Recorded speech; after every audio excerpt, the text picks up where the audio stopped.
الحمد لله نحمده ونستعينه ونستغفره ونؤمن به ونتوكل عليه ونعوذ بالله من شرور أنفسنا ومن سيئات أعمالنا من يهده الله فلا مضل له ومن يضلله فلا هادي له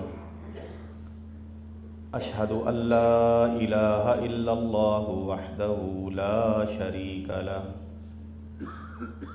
وأشهد أن محمدًا عبده ورسوله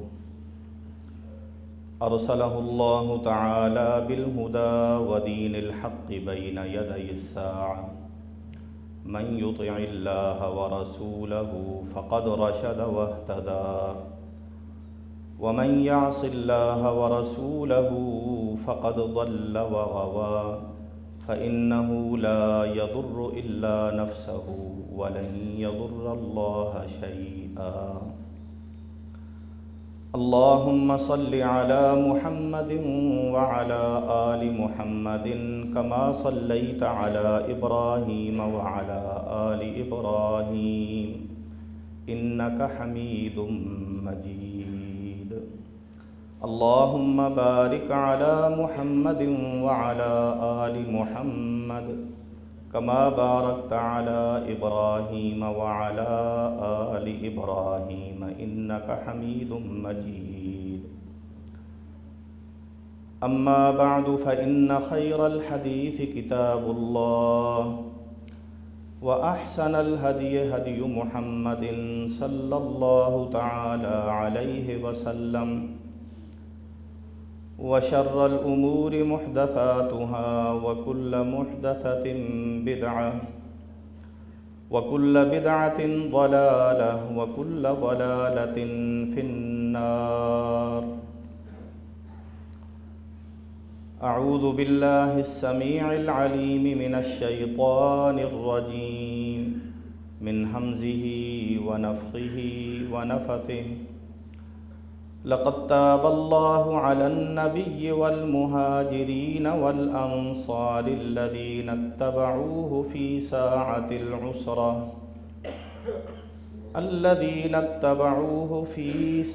العسرة من بعد ما كاد يزيغ قلوب فريق منهم ثم تاب عليهم إنه بهم رؤوف رحيم وعلى الثلاثة الذين خلفوا حتى إذا ضاقت عليهم الأرض بما رحبت وضاقت عليهم أنفسهم وظنوا أن لا ملجأ من الله إلا إليه ثم تاب عليهم ليتوبوا إن الله هو التواب الرحيم يا أيها الذين آمنوا اتقوا الله وكونوا مع الصادقين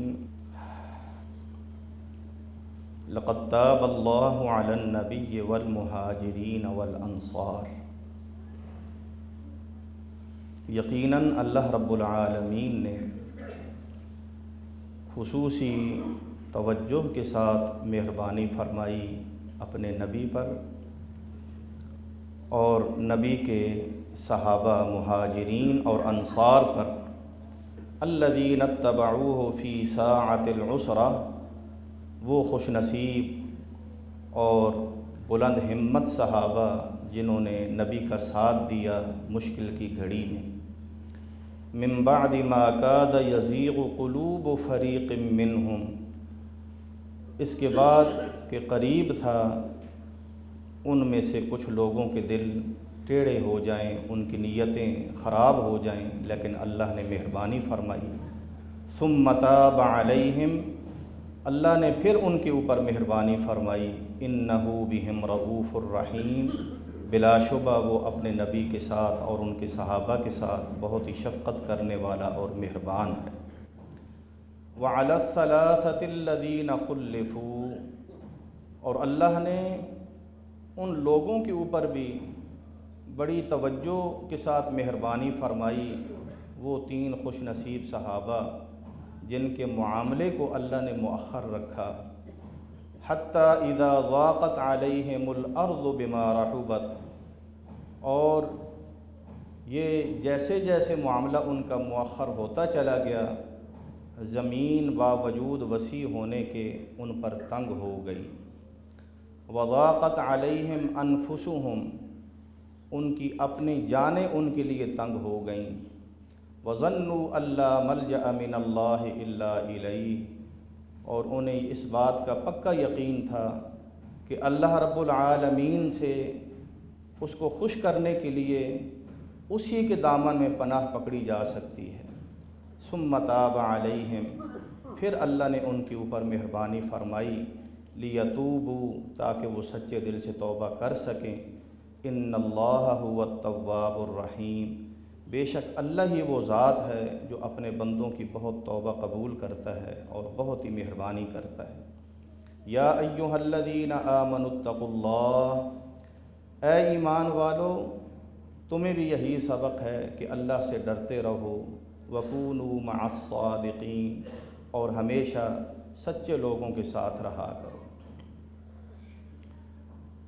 3 خوش نصیب صحابہ یہ وہ تھے جو جنگ تبوک میں بغیر کسی عذر کے، بغیر کسی وجہ کے پیچھے رہ گئے، حالانکہ جنگ میں شامل ہونے کے لیے ان کے پاس جانی مالی وسائل بھی تھے، لیکن ان سے سستی ہوئی اور یہ جنگ تبوک میں اس سفر میں نبی صلی اللہ علیہ وسلم کے ساتھ نہ جا سکے۔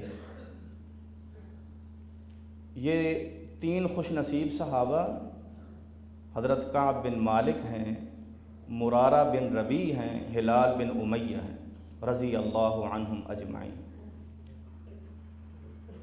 ان کی یہ عبرت کی داستان یا یہ عبرت بھرا یہ جو واقعہ ہے، اس کو خود کعب بن مالک رضی اللہ عنہ نے بیان کیا ہے بڑی تفصیل کے ساتھ، بڑی فصاحت و بلاغت کے ساتھ۔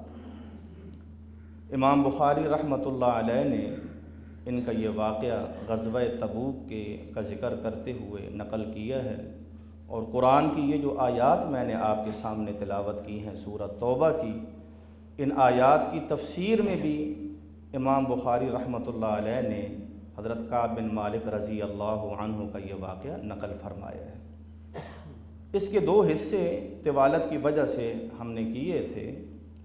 گزشتہ جمعہ ان کا یہ واقعہ کہ میں کس طرح مجھ سے سستی ہوئی، باوجود اس کے کہ میں جنگ میں شامل ہونا چاہتا تھا اور یہ میرا ارادہ تھا، لیکن سستی کی وجہ سے میں شامل نہیں ہو سکا، حتیٰ کہ نبی علیہ الصلاۃ والسلام اور آپ کے ساتھ مجاہدین صحابہ وہ تبوک بھی پہنچ گئے، وہاں آپ ٹھہرے بھی، واپس بھی آپ آ گئے، لیکن میں اس سفر میں آپ کے ساتھ شامل نہیں ہو سکا۔ تو جب انہیں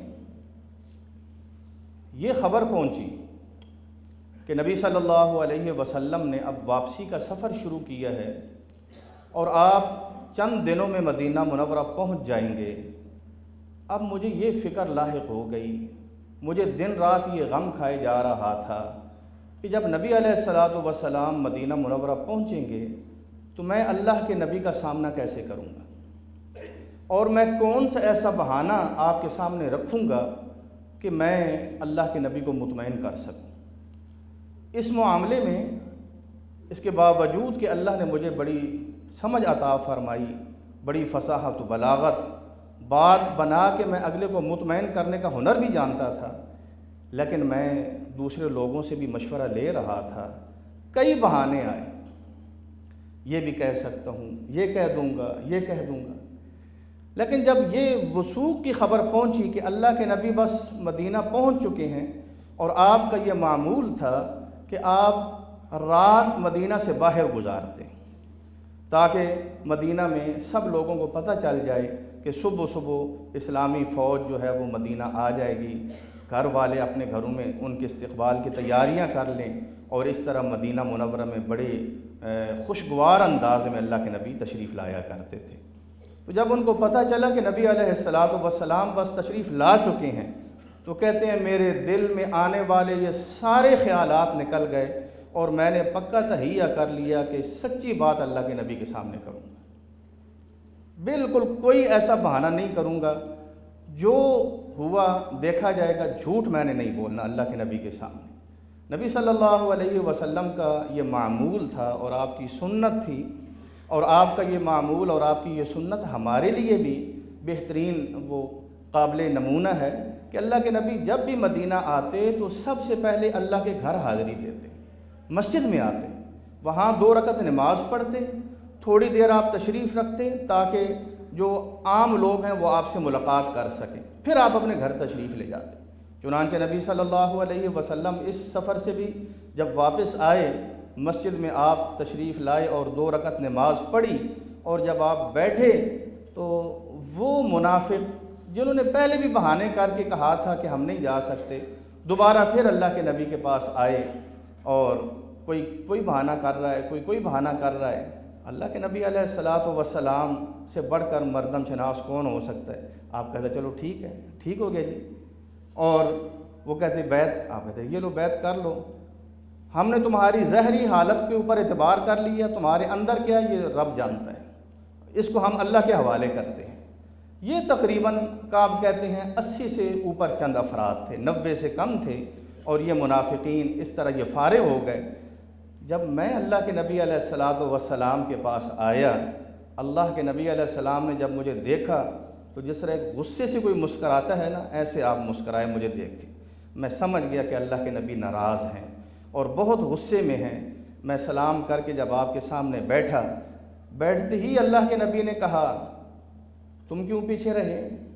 سواری تمہارے پاس تھی، کیا بات ہے؟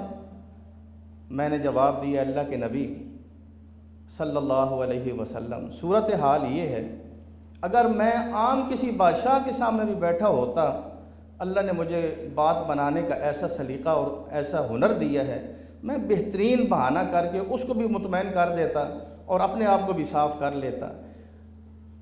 اور آپ کے سامنے اگر میں یہ کروں، آپ مجھ سے راضی ہو بھی جائیں گے، لیکن اللہ مالک الملک آپ کو اصل حقیقت سے آگاہ کر کے ہمیشہ کے لیے ناراض کر دیں گے۔ تو میں سچ بولوں گا، وقتی طور پہ آپ ناراض بھی ہوں گے، لیکن اللہ رب العالمین بہت معاف کرنے والا ہے۔ مجھے یقین ہے کہ بہت جلد اللہ بھی میری اس غلطی کو معاف کر دیں گے اور آپ بھی مجھے معاف کر دیں گے۔ اے اللہ کے رسول، حقیقی بات یہ ہے میرا کوئی عذر نہیں ہے، کوئی بہانہ نہیں ہے، سستی کی میں نے، غلطی کی اور بہت بڑی غلطی کی۔ نبی صلی اللہ علیہ وسلم نے فرمایا اما ھذا فقد صدق فقم حتی یقضی اللہ فی۔ لوگوں، اس شخص نے سچ بولا ہے، یہ سچ کہہ رہا ہے۔ پھر کہا اب تمہارا فیصلہ اللہ کریں گے، جاؤ اللہ کے فیصلے کا انتظار کرو۔ میں جب وہاں سے اٹھا، یہ معاشرے کے عام حالات جو ہمیں سبق دیتے ہیں، میں جب اٹھا میرے قبیلے کے افراد نے مجھے گھیر لیا، بنو سلمہ قبیلہ تھا ان کا۔ وہ کہنے لگے او بھائی تمہیں کیا ہو گیا ہے؟ آج تک ہمیں نہیں پتا کہ تم سے کوئی ایسی غلطی ہوئی ہو، تم بڑے ہی تمہارا بہترین شاندار ہے سارا ماضی، جنگوں میں بھی تم نے بہترین نمایاں کردار ادا کیا، ہر معاملے میں۔ تو اگر آج کوئی بہانہ کر کے اللہ کے نبی علیہ الصلاۃ والسلام کے سامنے کوئی بہانہ پیش کر دیتے، تو جب نبی علیہ السلام تمہارے لیے استغفار کر دیتے اتنی کافی تھا۔ اللہ کے نبی تو سب کے لیے استغفار کر رہے ہیں، چلو اللہ تمہیں بخشے، اللہ تمہیں بخشے، تو تمہیں بھی اللہ کے نبی کہہ دیتے چلو تمہیں اللہ بخشے، تو تمہارے جھوٹ کا بھی مداوع ہو جاتا۔ وہ کہتے ہیں ان لوگوں نے مجھے اتنا اکسایا کہ میرے ذہن میں یہ خیال آ گیا میں دوبارہ پھر اللہ کے نبی کے پاس چلا جاؤں اور میں کہوں اللہ کے نبی اصل میں بات یہ ہے کہ میرا ایک عذر بھی ہے۔ یعنی دیکھیں معاشرے کا اکسانا۔ تو کہتے ہیں نہیں، پھر میرے ذہن میں یہ خیال آیا کہ میں نے پوچھا جو بات میں نے کی ہے اور جو اللہ کے نبی نے میرے بارے میں فیصلہ کیا ہے، کوئی اور بھی ایسا ہے؟ کہنے لگے ہاں 2 شخص ہیں، وہ بھی پہلے یہی بات کر چکے ہیں، کہا کون کون؟ انہوں نے 2 نام لیے، فرمایا ایک تو ہلال بن امیہ ہیں اور ایک مرارہ بن ربیع ہیں۔ کہنے لگے یہ 2 آدمی یہ بڑے ہی نیک اور بدری صحابہ تھے، یہ 2 آدمی ایک طرف اور وہ منافقین کا جتھا ایک طرف۔ میرے لیے ان دونوں کے افراد کا جو اللہ کے نبی نے معاملہ کیا تھا مجھے تسلی ہوئی کہ اگر اللہ کے نبی علیہ الصلاۃ والسلام کے سامنے ان 2 بندوں نے سچ بولا ہے تو کوئی بات نہیں، میں تیسرا ہوں، مجھے یہی کافی ہے۔ جس طرح اللہ فرماتے ہیں اے ایمان والو اللہ سے ڈرو اور ہمیشہ سچے لوگوں میں شامل رہا کرو، جھوٹے لوگوں میں نہ جایا کرو، اس سے کوئی مفاد نہیں، اس کا کوئی بہتر انجام نہیں۔ چنانچہ نبی علیہ الصلاۃ والسلام نے ہم تینوں کے بارے میں یہ حکم جاری کر دیا، پورے مدینہ منورہ میں یہ حکم لاگو ہو گیا کہ کعب بن مالک سے، ہلال بن امیہ سے اور مرارہ بن ربیع سے کوئی گفتگو نہیں کرے گا، کوئی بات نہیں کرے گا۔ عام بائیکاٹ کا حکم جاری ہو گیا۔ اب جب ایسا معاشرہ ہو، اللہ کے نبی علیہ الصلاۃ والسلام کا آرڈر آ جائے کہ ان سے کوئی بات نہیں کرے گا، تو کہتے ہیں پھر میرے جیسا بھی باہمت آدمی، میں نے کچھ دن گزارے لیکن میری کیفیت وہ تھی جو قرآن میں اللہ نے بیان کی ہے ہمارے دلوں کی، کہ یہ مدینہ کی زمین کھلا ہونے کے باوجود تنگ ہو گئی تھی۔ یہ وہی زمین تھی، میرے آباء و اجداد کی زمین تھی، اس میں میرے بھی جائیداد تھی، میری بھی زمینیں تھیں، میرے بھی قبیلے کے لوگ تھے، لیکن یہ زمین مدینہ کی میرے لیے اجنبی ہو گئی تھی اور خود میں اپنے وجود سے تنگ آ چکا تھا۔ تو اسی کیفیت میں کہ ہمارے ساتھ کوئی بھی نہیں بولتا تھا، میں ایک مرتبہ ایک دن اپنے چچا زاد بھائی ابو قتادہ جو میرا محبوب دوست بھی تھا، میرا بھائی تھا، میں اس کے باغ میں گیا، میں دیوار پھلانگی اندر چلا گیا اور میں نے جب اس کو سلام کہا اس نے میرے سلام کا جواب بھی نہیں دیا۔ اللہ اور اس کے رسول کے حکموں کے اوپر کیسا پہرا ہے، کوئی نہیں دیکھنے والا۔ میں نے سلام کہا، محبوب ترین رشتہ ہے، ابو قتادہ نے میرے سلام کا جواب نہیں دیا۔ میں نے کہا ابو قتادہ میں تمہیں اللہ کی قسم دے کے پوچھتا ہوں، یہ بات تو مجھے بتا دو، کیا تمہیں یہ پتہ نہیں کہ میں اللہ اور اللہ کے رسول سے محبت کرتا ہوں؟ انہوں نے کوئی جواب نہیں دیا۔ میں نے دوبارہ پوچھا ابو قتادہ میں تمہیں اللہ کی قسم دے کے یہ پوچھتا ہوں، کیا تمہیں یہ پتہ نہیں کہ میں اللہ اور اللہ کے رسول سے محبت کرتا ہوں؟ ہاں یا نہ میں جواب تو دو۔ انہوں نے کوئی جواب نہیں دیا۔ تیسری مرتبہ میں نے پھر پوچھا قسم دے کے، تو ابو قتادہ کی زبان سے ایک ہی جملہ نکلا، اللہ ورسولہ اعلم، اللہ اور اس کا رسول ہی بہتر جانے، مجھے کوئی پتہ نہیں تمہیں محبت ہے کہ نہیں ہے، مجھے اس کا کوئی پتہ نہیں، اللہ اور اس کا رسول بہتر جانتے ہیں۔ کعب بن مالک کہتے ہیں اللہ کی قسم میں بہت مضبوط اعصاب کا مالک تھا، لیکن جب ایک آدمی صرف مدینہ میں جس سے مجھے یہ توقع تھی کہ یہ شاید میرے ساتھ کوئی بات کرے گا، جب اس نے بھی بات نہیں کی میرے اعصاب جواب دے گئے اور میں زاروں قطار رونے لگ گیا۔ پھر میں وہ دیوار پھلانگ کے باہر نکل آیا اور کہتے ہیں پھر ایک اور آزمائش نے میرا سامنا کیا، ایک اور آزمائش۔ یہ سب اللہ کی طرف سے آزمائشیں تھیں ان کے لیے، اور یہ دنیا آزمائشوں کا گھر ہے۔ یہ آنے والے واقعات میں انسان کو نگاہ کھلی رکھنی چاہیے کہ یہ کس کی طرف سے آ رہے ہیں، اس میں جو میرا فیصلہ ہے وہ کیا اللہ اور اللہ کے رسول کے حکموں کے مطابق ہے یا یہ مصلحتیں ہیں، یہ انسان نے دیکھنا ہوتا ہے۔ کہتے ہیں میں چونکہ میرے دونوں ساتھی وہ تو عمر کے لحاظ سے بھی کافی بوڑھے ہو چکے تھے، ان میں تو ہمت ہی نہیں تھی کہ وہ گھر سے بھی باہر نکلتے۔ وہ جس دن سے اللہ کے نبی کا یہ حکم آیا کہ ان سے کسی نے بات نہیں کرنی، گویا اللہ اور اللہ کا رسول ناراض ہے اور سارے مومن ناراض ہیں، ان کو تو نہ دن کو چین نہ رات کو، وہ تو مسلسل روتے رہتے تھے، نہ وہ سوتے تھے نہ کچھ کھا سکتے تھے، بس رو رہے ہیں۔ اللہ اور اس کے رسول کی ناراضگی کوئی معمولی ناراضگی تو نہیں ہے، ہمیں بس شاید ہم اس معاملے میں کافی مضبوط ہیں، ہم کافی مضبوط ہیں، وہ مضبوط نہیں تھے، کیونکہ اللہ اور اللہ کے رسول کی ناراضگی اس کا کون سامنا کر سکتا ہے؟ یہ ایمان والا ہی سمجھ سکتا ہے۔ ہم اپنے ایمان کا جائزہ لیں۔ حضرت حسن بصری رحمۃ اللہ علیہ کا ایک قول ہے اس واقعے کے ضمن میں، حسن بصری رحمۃ اللہ علیہ کا قول، وہ کہتے ہیں لوگوں یہ واقعہ پڑھتے ہوئے سنتے ہوئے ذرا اس بات پہ تو غور کرو، ان لوگوں نے نہ تو ڈاکہ ڈالا، نہ انہوں نے چوری کی، نہ انہوں نے زنا کیا، نہ انہوں نے حرام کا مال کھایا، نہ انہوں نے کسی پہ ظلم کیا، اور ساری نیکیاں انہوں نے کی نہیں کی تو ایک نیکی رہی، ایک سفر رہا، اور اللہ کی طرف سے اتنی ناراضگی۔ تو اللہ کے بندوں، ہماری زندگیوں میں ہر داغ موجود ہے، تو ہمارے اوپر اللہ اور اللہ کا رسول کتنا ناراض ہوگا، کبھی سوچا ہے؟ یہ سبق ہے کہ انہوں نے کیا کیا تھا کہ نہ انہوں نے فرض نمازیں چھوڑی، نہ روزے چھوڑے، نہ زکوٰۃ چھوڑی، نہ حلال کمائی چھوڑی، انہوں نے سود نہیں کھایا، انہوں نے زنا نہیں کیے، انہوں نے چوریاں نہیں کی، انہوں نے لوگوں کے اوپر ظلم نہیں کیے۔ کیا کیا کہ اللہ نے کہا جہاد کے لیے نکلو، یہ نہیں نکلے۔ اللہ نے کہا ان سے سب تعلق قطع کر لو، اور ان کے لیے زمین میں جینا مشکل ہو گیا۔ وطن اپنا تھا، وسائل اپنے تھے، کاروبار اپنا تھا، ان کے لیے جینا مشکل ہو گیا۔ وہ مسلمانوں، وہ ذرا اپنی زندگیوں کا جائزہ لو، کر کیا رہے ہو، اور پھر سمجھتے کیا ہو کہ اللہ اور اس کے رسول کی رحمتیں ہی تمہارے اوپر نازل ہوں، اور اللہ کے رسول کی دعائیں تمہارے لیے ہوں۔ حسن بصری رحمۃ اللہ علیہ فرمایا کرتے تھے، اس واقعہ کو سنتے ہوئے پڑھتے ہوئے ذرا اپنے دل و دماغ کے دریچے کھول لو، اللہ کے معاملے سے اپنے آپ کو الگ تھلگ نہ رکھو۔ اَيَحْسَبُ الْإِنسَانُ أَن يُتْرَكَ سُدًى، انسان یہ سمجھ بیٹھا ہے کہ مجھے تو اللہ تعالیٰ ویسے ہی چھوڑ دیں گے۔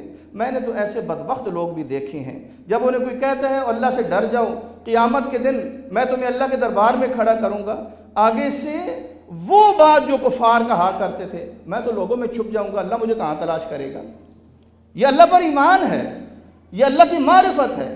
اللہ کے پاس اتنا وقت ہوگا کہ وہ ہر ایک سے حساب لیتا پھرے، یہ ہمارا ایمان ہے۔ تو بہرحال کعب بن مالک کہتے ہیں ہمارے یہ دن جب گزر رہے تھے، ایک آزمائش اور آئی۔ آزمائش یہ تھی، میں مدینہ کے بازار میں چل رہا تھا، تو ایک شام سے تاجر جو غلہ لے کے مدینہ منورہ بیچنے کے لیے آیا تھا، شام کا تاجر تھا، عیسائی تھا، وہ لوگوں سے یہ پوچھ رہا تھا کہ کعب بن مالک کون ہے، کعب بن مالک کون ہے۔ لوگوں نے اشارہ کیا وہ کعب بن مالک۔ وہ میرے پاس آیا اور اس نے ریشم میں لپٹا ہوا ایک خط جو غسان کے بادشاہ کی طرف سے آیا تھا، اس نے مجھے چپکے سے دیا کہ یہ غسان کے بادشاہ کا خط ہے۔ غسان کا بادشاہ عیسائی تھا، اور یہ علاقہ یہ شام اور عرب کے بالکل کنارے کے اوپر تھا، یہ عیسائی سلطنت تھی۔ اب دیکھیں کہ وہ مسلمانوں کے اندر رخنہ ڈالنے کے لیے کتنے باخبر رہتے ہیں۔ اس دور کی بات ہے جب مواصلات کے ذرائع ایسے تیز نہیں تھے، لیکن مدینہ کے حالات وہاں پہنچ چکے تھے کہ اللہ کے نبی جب مکہ مدینہ واپس آئے ہیں تو 3 صحابہ کے ساتھ کیا معاملہ ہوا ہے، اور ان میں سے سب سے زیادہ اہم بندہ کون ہے جس کو ہم اپنے قابو میں کر سکتے ہیں، اور یہی موقع ہے۔ خط میں کیا لکھا ہے جی؟ اس ریشم کے کپڑے میں لپٹا ہوا بادشاہ کا خط کعب بن مالک کو مل رہا ہے۔ لکھا کیا ہوا ہے؟ ہمیں خبر پہنچی ہے کہ تمہارے ساتھی نے تمہاری سابقہ خدمات کا کوئی جو ہے لحاظ نہیں رکھا، بس ایک چھوٹی سی غلطی کی وجہ سے اس نے تمہارے ساتھ یہ سلوک کر دیا، تم اتنے بھی گئے گزرے انسان نہیں ہو، ہمارے پاس آؤ جاؤ، ہم تمہیں اعلیٰ عہدہ دیں گے۔ ذرا سوچیں اس وقت اپنے دل و دماغ میں بیٹھ کے، ہمیں یہاں سے نکالتا کوئی نہیں۔ روزگار کی تلاش میں ہم غیروں کے پاس جاتے ہوئے یہ بھی کہتے ہیں ہاں میں مسلمان نہیں ہوں، ہاں میں شیعہ ہوں، ہاں میں مرزائی ہوں، کیوں؟ مجھے ویزا مل جائے۔ آج یہ سودے ہو رہے ہیں میرے اور آپ پہ روزگار کے لیے، اور یہاں مدینہ میں ایک آدمی کو اٹھانے کے لیے غسان کا بادشاہ وہ اسپیشل ایک آدمی بھیج رہا ہے۔ اللہ کے بندو، یہ واقعے ہم نے یہ پڑھے نہیں، ہم نے قرآن نہیں پڑھا، ہم نے صحابہ کی زندگیاں نہیں پڑھی، اس لیے ہمیں پتہ نہیں ہے کہ مسلمان کیا ہوتا ہے اور اسلام کے تقاضے کیا ہیں۔ ہم اپنی زندگی جی رہے ہیں اور اس کو ہم دانشوری سمجھتے ہیں، حالات کا تقاضا سمجھتے ہیں، اور پھر کہہ کیا رہے ہیں یہ امت اپنے عروج کو دوبارہ حاصل کر لے گی۔ حالات دن بدن زوال کی طرف جا رہے ہیں، اپنے ایمان کو ایک ایک قدم پہ قربان کرتے چلے جا رہے ہیں، اور کہہ کیا رہے ہیں؟ دعائیں ہیں، کیونکہ ہم رمضان میں دعائیں کرتے ہیں، ہم لیلۃ القدر میں دعائیں کرتے ہیں، ہم اعتکاف بیٹھتے ہیں، ہم عمرے کرتے ہیں، تو یہ امت دوبارہ عروج کو پہنچ جائے گی۔ یہ امت عروج کو اسی وقت پہنچے گی جب یہ اپنے اصول کو سمجھے گی۔ کعب بن مالک رضی اللہ عنہ کا رد عمل دیکھیں، جس انسان کو سب نے دھتکار دی ہے ایک لحاظ سے، اللہ معاف فرمائے یہ لفظ شاید، اس ایک انسان کو سب نے ایسے بال کی طرح الگ کر دیا ہے۔ یہ لفظ ٹھیک ہے نا کہ یہ ہے، اس سے ہم نے نہیں بولنا، اس سے ہم نے کچھ بھی نہیں کرنا۔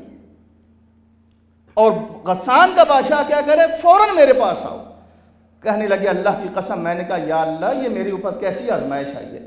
وہ خط اس ڈر سے کہ میرے پاس ہو کہیں شیطان دوبارہ نہ کہے کہ اس کو دوبارہ پڑھو، میں نے وہ فوراً تنور میں ڈال کے جلا دیا، اور اس تاجر کو کہا کہ غسان کے بادشاہ کو کہنا کعب بن مالک کا یہ جواب ہے، یہ کعب بن مالک کا جواب ہے۔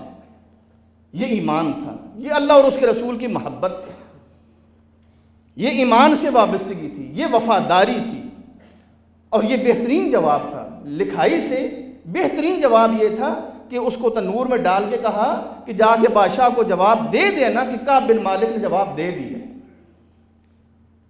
یہ تھے وہ معاملات، ہم کہتے ہیں یہ واقع ہیں، یہ گزر گئے، نہیں، یہ تقاضے ہیں، یہ ہمیشہ رہنے ہیں، ان پہ پورا اترا جائے گا تو معاملات اپنے منزل تک پہنچیں گے۔ حضرت کعب کہتے ہیں کہ اللہ کی قسم یہ جو دن تھے، ان دنوں میں ایک فکر مجھے بس صرف دامن گیر تھی، یہ بھی میرے اور آپ کے لیے ہے۔ ایک فکر دامن گیر تھی، وہ یہ کہ اگر میری ان دونوں میں موت آ گئی جبکہ اللہ اور اس کے رسول ناراض ہیں، تو اللہ کے رسول میرا جنازہ نہیں پڑھیں گے اور میں جہنمی ہو جاؤں گا۔ ایک یہ مجھے فکر دامن گیر تھی، یا یہ کہ اگر خدا نخواستہ اللہ کے رسول اللہ کے پاس چلے گئے اس حال میں کہ آپ میرے ساتھ ناراض ہیں، آپ بھی ناراضگی کی حالت میں جب میرے یہاں سے جائیں گے تو پھر اللہ کبھی بھی راضی نہیں ہوگا، اور یہ صحابہ بھی کبھی راضی نہیں ہوں گے، میں اسی طرح ہی زندگی گزاروں گا۔ یہ صرف اور صرف مجھے فکر تھی، یا اللہ اس سے پہلے کہ مجھے موت آ جائے مجھے معاف کر دے، اور یا اللہ اللہ کے نبی کے جانے سے پہلے ان کو مجھ سے راضی کر دے۔ میں نے اور آپ نے بھی ایک دن اللہ اور اللہ کے رسول کے سامنے پیش ہونا ہے، ہم نے بھی ایک دن پیش ہونا ہے۔ یہاں تو ان کو یہ مصیبت لاحق ہے اور کوئی پریشانی نہیں کہ اللہ کے رسول ناراض چلے گئے پھر بھی میری آخرت جو ہے تباہ ہو جائے گی، اور اگر میں اس کیفیت میں چلا گیا تو پھر بھی میری آخرت تباہ ہو جائے گی۔ میں نے اور آپ نے بھی کبھی سوچا ہے؟ شاید یہ بھی سوچ آج ہماری ختم ہوتی چلی جا رہی ہے، اس کو بھی زندہ کریں۔ ایک یہ بات تھی، کہنے لگے ابھی 40 دن گزرے تھے تو اللہ کے نبی کا ایک ایلچی آیا، کہنے لگا نبی علیہ السلام کا حکم ہے کہ اپنی بیوی سے الگ ہو جاؤ۔ گھر میں ایک بیوی تو رہ گئی تھی، نہ بچے بول رہے ہیں، بیوی تھی جو خدمت گار تھی، جو غم خوار تھی۔ کہنے لگے اللہ کے نبی کا کیا حکم ہے، طلاق کا حکم ہے یا صرف الگ ہونے کا حکم ہے؟ کہا نہیں، طلاق کا نہیں حکم، الگ ہونے کا حکم ہے۔ میں نے کہا بی بی اپنے میکے چلی جاؤ، جب تک اللہ کا فیصلہ نہ آئے تم اپنے میکے باقی دن گزارو۔ وہ چلی گئی۔ میرے دونوں جو ساتھی تھے ان میں سے ہلال بن امیہ بہت بوڑھے تھے اور ان کا کوئی خادم اور نوکر بھی نہیں تھا، ان کی بیوی روتی ہوئی آئیں، کہنے لگی کہ آپ کا حکم سر آنکھوں پہ، کیا آپ کو یہ اچھا نہیں لگے گا کہ میں ہلال کی خدمت کرتی رہوں کیونکہ اس کا کوئی خادم نہیں ہے؟ فرمایا نہیں، خدمت کرو لیکن وہ تمہارے قریب نہیں آ سکتا۔ کہتے ہیں اس طرح یہ 10 دن بھی گزر گئے۔ کتنے دن گزر گئے جی؟ 50 دن۔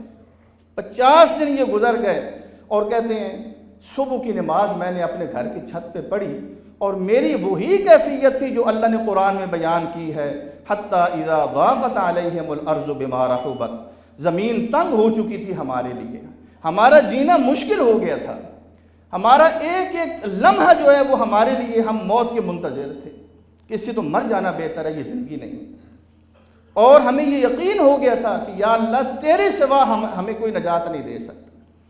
اور آپ اندازہ کر سکتے ہیں کہ اللہ نے یہ بھی جو ان کی کیفیت بنائی، یہ اپنی طرف لو لگانے کے لیے، نہ کوئی بول رہا ہے، نہ کوئی کام ہو سکتا ہے، نہ کوئی کام نہیں کسی سے، تو یہ بھی اللہ کا ایک کرم تھا۔ اللہ نے کیوں کہا میں نے ان کے اوپر توجہ کی؟ تاکہ یہ بالکل الگ تھلگ ہو کہ یقین آ جائے کہ ایک اللہ کی ذات ہے۔ اللہ نے اس طریقے سے ان کو اور اپنے قریب کر لیا۔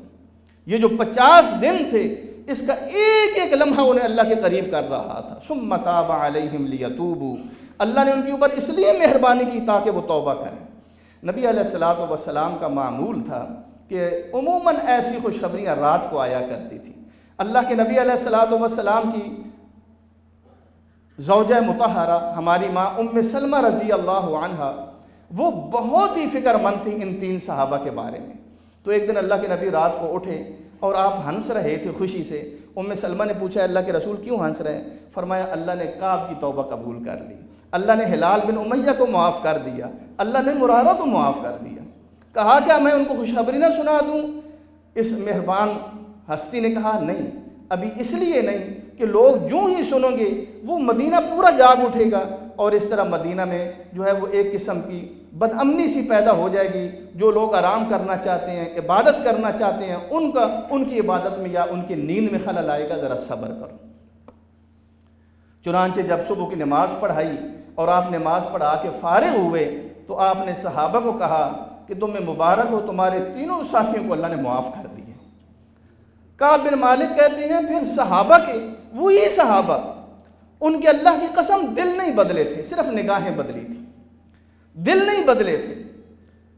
ہماری تو یہ کیفیت ہوتی ہے نا، کسی کی کمزوری کے بس منتظر رہتے ہیں اور پھر وہ اوپر سے جو چاپلوسی ہوتی ہے ان کی اصل حقیقت چہرہ بھی سامنے آ جاتا ہے۔ صحابہ اللہ کے نبی کے حکم کے اوپر دل و جان سے عمل کر رہے تھے، لیکن دل کے اندر محبت تھی۔ چنانچہ جو ہی اعلان ہوا، کعب کہتے ہیں اللہ کی قسم صحابہ میرے دونوں ساتھیوں کی طرف بھی دوڑے اور میرے طرف بھی، اور ایک میرے ساتھی نے صلا پہاڑ کے اوپر کھڑے ہو کے کہا ابشر یا کعب بن مالک، کعب بن مالک تمہیں بشارت اور خوشخبری ہو۔ ایک آدمی گھوڑے پہ سوار ہو کے میری طرف مجھے مبارک دینے کے لیے آ رہا تھا، لیکن اس کی آواز مجھے جلدی پہنچی۔ چنانچہ جب وہ میرے پاس آیا، وہ آواز دینے والا جس کی سب سے پہلے میں نے آواز سن کے سجدہ شکر ادا کیا تھا، میں نے اپنے دونوں کپڑے، جبکہ اس کے علاوہ میرا کوئی اضافی سوٹ نہیں تھا، میں نے کسی سے عاریتاً سوٹ لے کے وہ سوٹ میں نے اس کو خوشی میں دے دیا کہ تم نے مجھے خوشخبری سنائی، تم نے مجھے خوشخبری سنائی ہے۔ اور پھر لوگ ہمیں فوج در فوج مل رہے ہیں اور میں فی الفور نبی علیہ الصلوۃ والسلام کی طرف چل پڑا۔ آپ مسجد نبوی میں بیٹھے ہوئے تھے اور آپ جب خوش ہوتے تھے، آپ کے دل کی خوشی آپ کے چہرے انور پہ ظاہر ہو جایا کرتی تھی۔ جب آپ خوش ہوتے تھے تو ایسے لگتا تھا جیسے چمکتے ہوئے چاند کا ٹکڑا ہوا آپ کا چہرہ مبارک۔ آپ خوش ہو گئے اور آپ نے مجھے سب سے پہلے جو کلمہ کہا وہ یہ کہا کہ اے کعب بن مالک، جب سے دنیا میں آئے ہو اس وقت سے لے کر آج تک یہ بابرکت دن ہے، اس جیسا کوئی دن نہیں، تمہیں بشارت اور مبارک ہو، تمہیں آج کا دن مبارک ہو، جب سے پیدا ہوئے آج کا دن مبارک ہو۔ عیدیں بھی تو آئی تھیں، وہ تو ایک دوسرے کے مبارک باد کے دن ہوتے ہیں، اور بھی کئی مبارکیں تھیں، تو یہ کیوں کہا جب سے پیدا ہوئے ہو تمہیں آج کا دن مبارک ہو؟ توبہ یہ بہت بڑا انعام ہے، توبہ کی قبولیت یہ بہت بڑا انعام ہے۔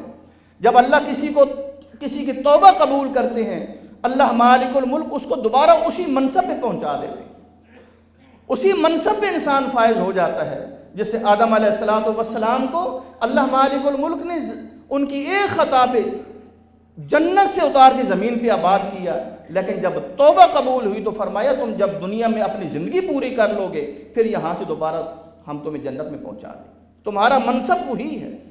تو اس لیے فرمایا اے کعب بن مالک تمہیں آج کا دن مبارک ہو۔